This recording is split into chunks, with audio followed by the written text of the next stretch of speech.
Global leaders meeting in Uruguay who are trying to solve the political crisis in Venezuela are now pushing for new elections. But some wonder if it's just too late for that plan, as the U.S. officials are calling for President Maduro to step down. RT's Rachel Blevins is joining us live from the newsroom with all the latest developments. Rachel. Well, as the United States continues to claim that its attempts to deliver humanitarian aid to the people of Venezuela have been blocked by the government, U.S. Special Envoy Eliot Abrams is now speaking out and calling for President Nicolas Maduro to leave his country. While Guaido calls for humanitarian assistance for the people of Venezuela, Maduro continues to block unhindered access to international humanitarian assistance and denies Venezuelans the basic necessities they direly need unless they declare loyalty to him. However, Venezuela has accused the U.S. of attempting to smuggle dozens of firearms and ammunition into the country. And this is not Abrams' first time supporting an opposition group in another country. The official in charge of the United States humanitarian aid program for the rebels in Nicaragua claimed that in 1986 he ordered his planes to shuttle weapons for the Contras in Central America at the direction of Abrams, who was an assistant secretary of state. Abrams was later convicted of lying to Congress about his role in financing rebels in Nicaragua. He was then pardoned by former President George H.W. Bush in 1991. And Secretary of State Mike Pompeo is also speaking out about the current situation. He told Fox Business that the militant group Hezbollah is active in Venezuela today and poses a threat to the United States. People don't recognize that Hezbollah has active cells. The Iranians are impacting the people of Venezuela and throughout South America.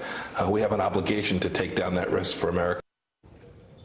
Leaders and representatives from countries in Europe and Latin America came together to discuss the future of Venezuela in a meeting of the International Contact Group on Thursday. During the summit in Uruguay's capital, dozens of people took to the streets in protest both for and against the current president. And following the meeting, the European Union's foreign policy chief said that the international coalition did not come up with an exact plan of action, but they are calling for a transparent election and claiming the goal is to find solutions that avoid violence and foreign intervention. The group aims to forge a common international approach to support a peaceful, political, democratic and Venezuelan-owned resolution to the crisis, excluding the use of force, through free, transparent and credible presidential elections in accordance with the Venezuelan Constitution.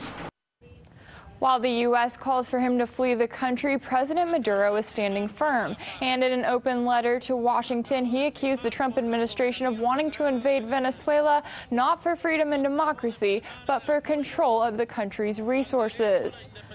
Maduro has also claimed today that he is calling out the EU to work with the government of Venezuela in an attempt to pursue peace. We only ask for an opportunity for peace, like the John Lennon song. With John Lennon, we ask from Venezuela to the European Union an opportunity for peace, to dialogue, and to be listened to. Now, even though the international community is calling for a peaceful political solution in Venezuela, the United States appears to be set on its mission to overthrow the country's elected president. In Washington, Rachel Blevins, RT. Hey YouTube, thanks for checking out our channel. We hope you enjoyed the video.